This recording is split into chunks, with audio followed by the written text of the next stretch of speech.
Eggless choco lava കേക്കാണ് ഇന്നത്തെ നമ്മുടെ റെസിപ്പി. വളരെ ഈസി ആയിട്ട് ഓവനും ബീറ്ററും ഒന്നും ഇല്ലാതെയാണ് ഞാനിത് തയ്യാറാക്കിയിട്ടുള്ളത്. അപ്പോൾ ഇതിനായിട്ടുള്ള ഡ്രൈ ഇൻഗ്രീഡിയൻസ് നമുക്ക് ആദ്യം ഒന്ന് അരിച്ചെടുക്കാം.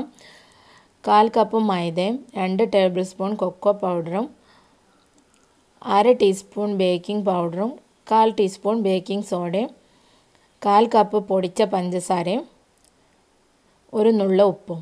ഇത്രയാണ് നമുക്ക് ഡ്രൈ ഇൻഗ്രീഡിയൻസ് ആയിട്ടുള്ളത്. ഇതൊന്ന് നന്നായി ഒന്ന് അരിച്ച് മിക്സ് ചെയ്ത് ഒന്ന് വെക്കാം.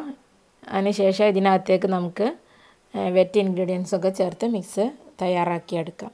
അപ്പോൾ ഇത് നന്നായി മിക്സ് ആക്കിയിട്ടുണ്ട്. നമുക്ക് ഇനി ഇതിനകത്തേക്ക് 2 ടേബിൾ സ്പൂൺ മെൽറ്റഡ് ബട്ടർ അല്ലെങ്കിൽ ഓയിൽ ചേർത്ത് കൊടുക്കാം. ഏതെങ്കിലും ഒരു vegetable oil, 1 teaspoon vanilla essence, 1/4 cup പാല്.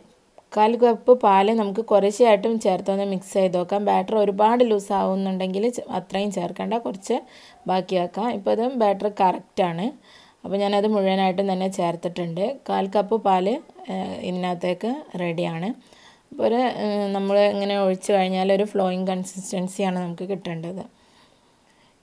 ഞാനിത് ബേക്ക് ചെയ്യുന്നത് ഒരു അലൂമിനിയത്തിൻ്റെ കുറച്ച് ലാർജായിട്ടുള്ള കപ്പ് കേക്ക് മോൾഡിലാണ്.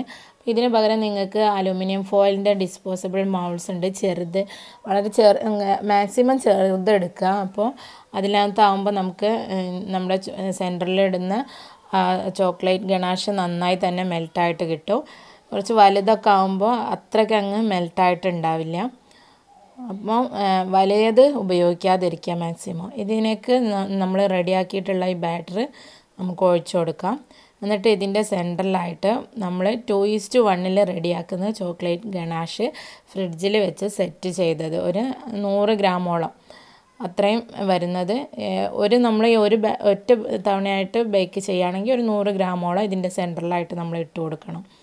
ഈ ചോക്ലേറ്റ് ഗണാഷ് ഉണ്ടാക്കുന്നതിൻ്റെ വീഡിയോ ഞാൻ മുൻപ് അപ്ലോഡ് ചെയ്തതാണ്, അതുകൊണ്ട് തന്നെ ആ ഒരു സ്റ്റെപ്പ് ഇതിനകത്ത് ഞാൻ കാണിച്ചിട്ടില്ല.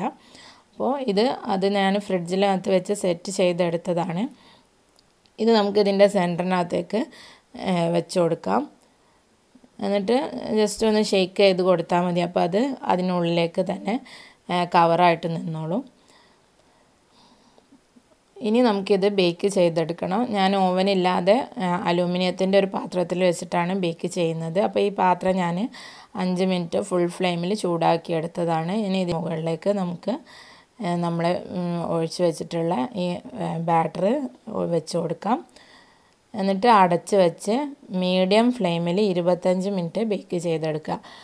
ഓവനിലാണെങ്കിൽ OTGയിൽ 180 ഡിഗ്രിയിൽ 15 മിനിറ്റാണ് ബേക്കിംഗ് ടൈം. ഇപ്പോൾ ഇത് 25 മിനിറ്റ് ആയിട്ടുണ്ട്. നമുക്കിത് റെഡി ആയിട്ടുണ്ടോ എന്ന് നോക്കാം. നന്നായി തന്നെ കേക്ക് പൊങ്ങി വന്നിട്ടുണ്ട്. ഇത് ടെസ്റ്റ് ചെയ്യാൻ വേണ്ടി സ്ക്യൂറൊന്നും കുത്തി നോക്കരുത്, കാരണം ഇതിൻ്റെ സെൻറ്റർ മെൽറ്റായിട്ടാണ് ഉണ്ടാവുക. അപ്പോൾ ചോക്ലേറ്റ് പുറത്തേക്ക് വരും. അപ്പോൾ ഒരു 25 മിനിറ്റ് കഴിയുമ്പോൾ കേക്ക് പുറത്തേക്ക് എടുക്കുക. എന്നിട്ട് ഒരു 5 മിനിറ്റ് ജസ്റ്റ് ഒന്ന് ചൂടാറാൻ വേണ്ടിയിട്ട് ഒന്ന് വെയിറ്റ് ചെയ്യുക. എന്നിട്ട് ഡീമോൾഡ് ചെയ്താൽ മതി. അപ്പോൾ ഇതിവിടെ നമുക്ക് കൈ കൊണ്ട് പിടിക്കാൻ പറ്റുന്ന ചൂടൊക്കെ ആയിട്ട് മാറിയിട്ടുണ്ട്. ഞാനിതൊരു പ്ലേറ്റിലേക്ക് ഡീമോൾഡ് ചെയ്യാണ്. നമ്മൾ സാധാരണ കോമ്പൗണ്ട് ചോക്ലേറ്റ് ഡയറക്റ്റായിട്ട് വെച്ച് കൊടുത്തു കഴിഞ്ഞാൽ ഇതുപോലെ ഉള്ളിൽ നമുക്ക് മെൽറ്റായിട്ടുണ്ടാവില്ല. അത് കുറച്ച് ഡാർക്കായിട്ട് അങ്ങനെ ഹാർഡായിട്ട് തന്നെ അങ്ങനെ ഉണ്ടാവും. അപ്പോൾ മാക്സിമം നമ്മൾ വെക്കുന്നത് ചെറിയ മോൾഡ് എടുക്കുക. അതുപോലെ തന്നെ ചോക്ലേറ്റ് ഗണാഷ് ഫ്രിഡ്ജിൽ വെച്ചൊന്ന് സെറ്റാക്കിയിട്ട് അത് സെൻട്രലായിട്ട് വെച്ച് കൊടുക്കുക. എന്നാലേ നമുക്കിതുപോലെ നമ്മൾ മുറിക്കുന്ന സമയത്ത് അത് ഇങ്ങനെ ലാവ പോലെ നമുക്ക് ഒലിച്ച് വരുന്ന രീതിയിൽ കിട്ടുകയുള്ളൂ. അപ്പോൾ നമ്മളെ വളരെ ഈസി ആയിട്ട് റെഡിയാക്കാൻ പറ്റുന്ന ചോക്ലേറ്റ് ലാവ കേക്ക് ഇവിടെ റെഡി ആയിട്ടുണ്ട്. ഈ റെസിപ്പി നിങ്ങൾക്ക് എല്ലാവർക്കും ഇഷ്ടമായിട്ടുണ്ടാവുമെന്ന് കരുതുന്നു. 2-3 ദിവസം മുൻപ് കുറേ പേര് ആവശ്യപ്പെട്ടിട്ടുണ്ടായിരുന്നു. അപ്പോൾ അതുകൊണ്ടാണ് ഇങ്ങനെ ഒരു റെസിപ്പി അപ്ലോഡ് ചെയ്തിട്ടുള്ളത്. വീഡിയോ ഇഷ്ടമായെങ്കിൽ ഷെയർ ആൻഡ് ലൈക്ക് ചെയ്യാൻ മറക്കരുത്. പിന്നെ ഇതുവരെ എൻ്റെ ചാനൽ സബ്സ്ക്രൈബ് ചെയ്യാത്ത ആളുകളുണ്ടെങ്കിൽ സബ്സ്ക്രൈബ് ചെയ്ത് സപ്പോർട്ട് ചെയ്യാനും മറക്കരുത്. അപ്പോൾ ഇൻഷാ അല്ലാഹ് ഇതിനേക്കാൾ നല്ലൊരു വീഡിയോയുമായിട്ട് മറ്റൊരു എപ്പിസോഡിൽ വീണ്ടും കാണാം. Thank you for watching.